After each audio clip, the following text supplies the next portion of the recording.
नमस्कार। Cricket news 24 sports में आप सभी का बहुत बहुत स्वागत है। और जैसा कि आप सब जानते हैं कि हम कई बार कुछ ऐसी वीडियोस बनाते हैं जिसमें डायरेक्ट आपसे बात की जाती है और आप लोगों को अंदर की खबर बताई जाती है। आईपीएल 2025 ज्यादा दूर नहीं है। उससे पहले आईपीएल का जो ऑप्शन है वो तो एकदम आने ही वाला है। और उससे पहले दिल्ली कैपिटल में एक बड़ा तूफान आया है। आईपीएल के ऑप्शन से ठीक पहले दिल्ली कैपिटल के जो मलिक हैं वह बदल गए हैं।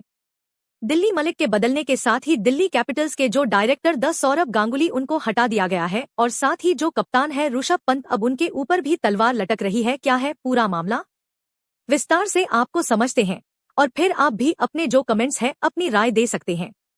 तो देखिए, दिल्ली कैपिटल जो टीम है उसके दो ऑनर्स है, दो बड़ेनर्स हैं। एक है ग्रुप जो दिल्ली कैपिटल की शुरुआत से 2008 से लेकर अब तक दिल्ली कैपिटल का साथ जुड़ा हुआ है, लेकिन तकरीबन 4-5 साल पहले जीएस की दिल्ली कैपिटल में एंट्री हुई थी और जहां तक मुझे याद है कि दोनों बराबर के पार्टनर्स है। एक पार्टनर जीएस है जो नया पार्टनर है और एक पार्टनर है। और इन दोनों के बीच में जब यह टीम ली गई थी लिए तो यह डिसाइड हुआ था कि कुछडलू पूरा कंट्रोल करेगा दिल्ली कैपिटल को और कुछ साल जीएमआर कंट्रोल करेगा दिल्ली कोडोट। तो अब आईपीएल 2025 में यह अगले 2 साल दिल्ली कैपिटल्स को चलाने की, कंट्रोल करने की, फैसले लेने की सारी जो जिम्मेदारी है जोई ग्रुप के पास आ चुके हैं। और जैसे ही जीएमआर ग्रुप संभाली है, सबसे पहले उन्होंने सौरव गांगुली की छुट्टी की है। अब आप सोच रहे होंगे कि सौरव गांगुली की छुट्टी उन्होंने क्यों करी, तो मैं आपको बता डन कि सौरव गांगुली और जीएस सिलू जो है उनका बहुत अच्छा कनेक्शन है। हम पार्थ जंगल की बात करें, सौरव गांगुली की बात करें, आपस में काफी ज्यादा अंडरस्टैंडिंग है। ये बहुत अच्छी बॉन्डिंग है और एक फैमिली की तरह सब कुछ चीज है जीएस और सौरव गांगुली के बीच में। तभी तो जैसे ही जीएमआर ने दादा को हटाया तो जीएस हलू ने उनको अपना डायरेक्टर बना ली। जो जीएस ब्लू है ना, पूरा जीएसडब्ल्यू का भारत तो जाता है, वहां पर उनको डायरेक्टर बना दिया। सबसे पहले दादा की छुट्टी कर दी और साथ ही 2 नए एडिशन हुए हैं। वे राव आए हैं डायरेक्टर बनकर और साथ ही हेम बदानी है कोच बनकर। यह 2 ऐड हुए हैं। सौरव गांगुली पोटिंग चले गए और आपके हेमंग बदानी और वेणुगोपाल राव ए गए। यानी कि जैसे जीएमआर आई है उन्हें दादा को हटा दिया। दादा एक बहुत बड़ा नाम है, दादा की क्रिकेट की बहुत तगड़ी समझ है, लेकिन मुझे लगता है कि जीएमआर को यह लगा होगा कि भाई अगर दादा ही डायरेक्टर रहेंगे, दादा का ही कोच आया तो फिर जीएसडब्ल्यू की चलेगी, हमारी नहीं चल पा दादा जीएस ऑटोमेट। ऐसे में ग्रुप जो आपने देखा होगा कि उनके जो जीएमआर ग्रुप के एकदम वो जो उनकी तरफ से ऑप्शन करते हैं वो काफी ज्यादा फेमस है। उनका नाम बोल रहा हूँ तो वो में ओनर है जे मार की तरफ से और जीएसआर की तरफ से पाजी दिल आते हैं। तो ऐसे में दादा की छुट्टी हो चुकी है और अब खबरें यह आ रही है कि ऋषभ पंत के ऊपर भी तलवार अटक रही है।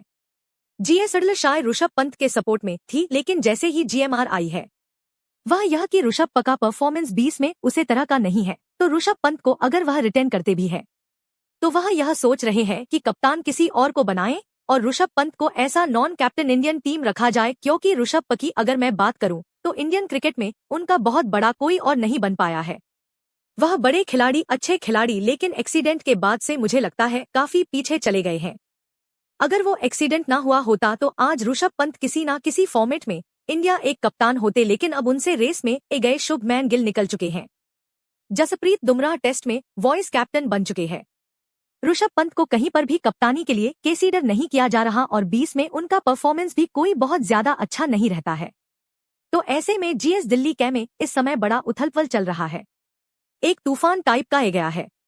जीएमआर ने कंट्रोल कर लिया है पूरा दिल्ली कैपिटल को, जीएसडब्ल्यू पूरी तरह से साइडलाइन हो चुकी है और अगले 2 साल साइडलाइन रहने वाली है। हालांकि जीएसएलयू जब से आई थी तो मुझे लगता है कि दिल्ली कैपिटल्स में कुछ भला हुआ था, उनका परफॉर्मेंस अच्छा हुआ था। जीएमआर बहुत सालों से दिल्ली कैपिटल को कंट्रोल कर रही थी, लेकिन वो बहुत कुछ अच्छा नहीं कर पाए। 1-2 कोई सीजन छोड़ दे, उसके अलावा उनका परफॉर्मेंस खराब भी था। तो जब से जीएसडब्ल्यू आई तो परफॉर्मेंस सुधारा था।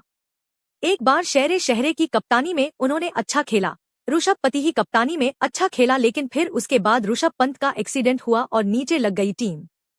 ऋषभ पंत वापस आए तब भी कुछ टीम अच्छा नहीं कर पाई और अब जब ऑप्शन होना है, रिटेंशनिस्ट है, तो ओनर ही बदल गए हैं। तो अब नए डायरेक्टर आए हैं, नए कोच आए, तो अब वो किसको रिटेन करेंगे, किसको रिलीज करेंगे, ऑप्शन में किसको लेना चाहते हैं, किसको कप्तान बनाना चाहते हैं। तो एक पूरी तरह का रायता फैल गया दिल्ली कैपिटल्स में और अब मुझे लग रहा है कि दिल्ली कैपिटल्स का मां लीजिए, लिख कर ले लीजिए, परोस था उससे खराब परफॉर्मेंस होगा। इतना जब रायत फैल जाता है कुछ चीजों को लेकर, मुझे लगता है कि 2 ओनर कंट्रोल वाला मामला खत्म होना चाहिए। अगर दिल्ली के आप लोग कुछ बड़ा करना है, एक ओनर एक ही फसले जैसे कर में भी कई 1.05 शाहरुख खान है, जूही चावल है और शायद और भी कोई ओनर्स है, लेकिन जो में कंट्रोल है, में कमांड है, वो शाहरुख खान की है। शाहरुख खान सुनते सबकी है, जही चावला की भी सुनते हैं, उनके हस्बैंड जय मेहता की भी सुनते हैं, लेकिन फाइनल कॉल के की तरफ शाहरुख खान का होता है। 1.15 मुंबई इंडियराज में हम सबको पता है अंबानी परिवार का है। सोर में सैन टीवी का पूरी तरह से कंट्रोल है। पंजाब किंग वहां खिचड़ी खत्म नहीं होती, लड़ाई झगड़ा होते रहते हैं, टीम अच्छी नहीं चल पाती, तो ऐसे में 10 ओनर्स टीम नहीं चला पाते। एक ओनर होगा वह अच्छा फैसला ले पाएगा, वरन क्या होगा 2 साल ये चलाएंगे जीएमआर वाले, जब अब लोग आएंगे देख लो आपने बेकार कर दिया, फिर वो आएंगे जीएमआर वाले कहेंगे तुमने बेकार कर दिया, तो ये रहता है, चलता रहेगा। तो बड़ी खबर यह है कि सौरव गांगुली और ऋषभ पंत के ऊपर तलवार लटक गई है। दादा दिल्ली कैपिटल की तरफ से आपको आईपीएल में नजर नहीं आएंगे, जीएसडब्ल्यू वालों के साथ वो बैठ सकते हैं, टिकट लेकर उनको लाया जा सकता है, वरन फिलहाल आपको दिल्ली कैपिटल में नजर नहीं आएंगे। इस पूरे डेवलपमेंट पर आपका क्या मानना है, हमें कमेंट करके जरूर बताएं।